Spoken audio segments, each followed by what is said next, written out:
बिहार में चुनावी दंगल का बिगुल जो है बज चुका है और लेकिन अभी तक वहां पर स्थिति साफ नहीं हुई है। आने वाले चंद दिनों के बाद ही जो है पहले फेज के लिए नामांकन की प्रक्रिया शुरू हो जाएगी, लेकिन अभी भी राजनीतिक दल जो है अपने अपने डिफरेंसेस बुलाने में जो है जुटे हुए हैं।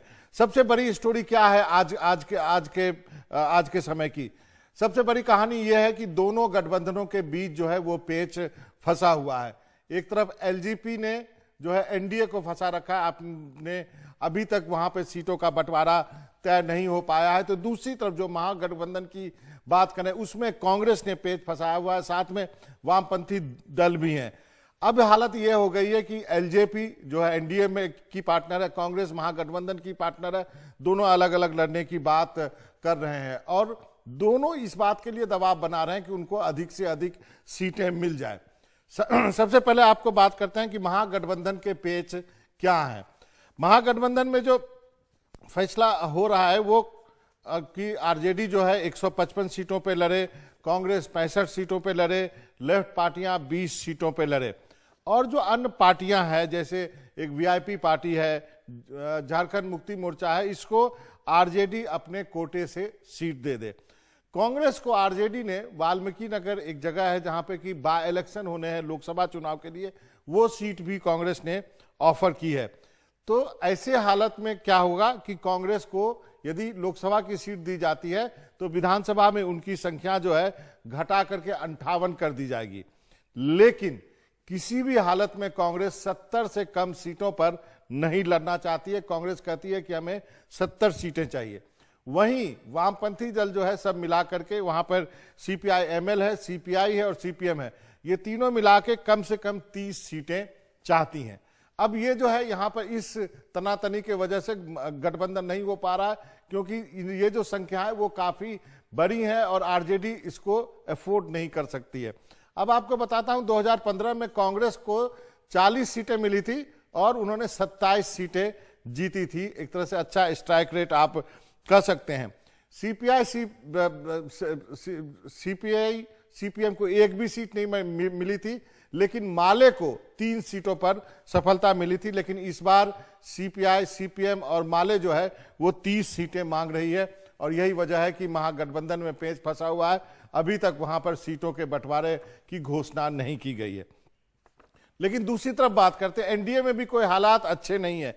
एनडीए में भी जो है सीटें पूरे अभी तक गठबंधन जो है सीटों का बंटवारा फाइनल नहीं हुआ है। लेकिन जो जानकारी सूत्रों के अनुसार मिली है कि बीजेपी और जेडीयू करीब करीब आधी आधी सीटों पे लड़े।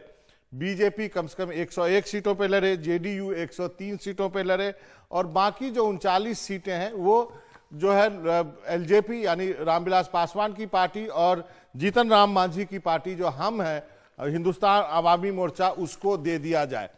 अब ऐसे हालात में जो है एलजेपी को कितने सीटें मिलेंगी? 24 सीटें मिल सकती है, बाकी 15 सीटें और अन्य एलाइज के लिए बीजेपी और जेडीयू रखना चाहती है। लेकिन एलजेपी जो है कम से कम 42 सीटें चाह रही हैं। ये जो है क्योंकि पिछले बार वो 42 सीटों पे लड़े थे तो वो 42 सीटें चाहते हैं।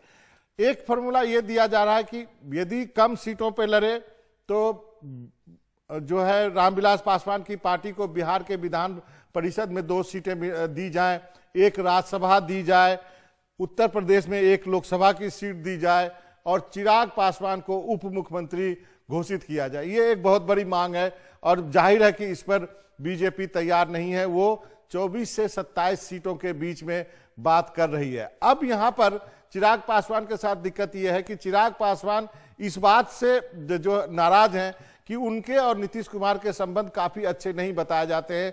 जब सुशांत सिंह राजपूत के मुद्दे पर उन्होंने चिट्ठी लिखी थी तब उन्होंने कहा था कि मुख्यमंत्री जी से मेरी बात हुई, इसका मतलब उनकी पहले बात नहीं होती थी।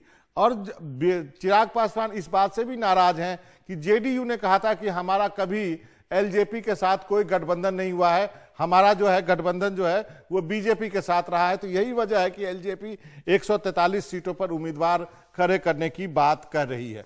तो ये तो हो गया आपको एनडीए की। एक तीसरा मोर्चा जो आज हुआ है, आरएलएसपी ने महागठबंधन से नाता तोड़ लिया, तीसरे मोर्चे की तैयारी कर रहे हैं। जाहिर है उपेंद्र कुशवाहा एनडीए में भी कोशिश कर रहे थे, महागठबंधन में भी कोशिश कर रहे थे, लेकिन कहीं पर उनको मनमाफिक सीट कोई देने के लिए तैयार नहीं था, तो उन्होंने बीएसपी के साथ जो है वो एक मोर्चा बनाने की बात कही है और अब दोनों एनडीए और महागठबंधन दोनों से अलग हो गए। तो अभी फिलहाल कह सकते हैं बिहार में एक यही स्थिति है, अभी भी जो है सीटों का बंटवारा होना बाकी है और इसमें दोनों जगह एनडीए और महागठबंधन में पेच फंसा हुआ है।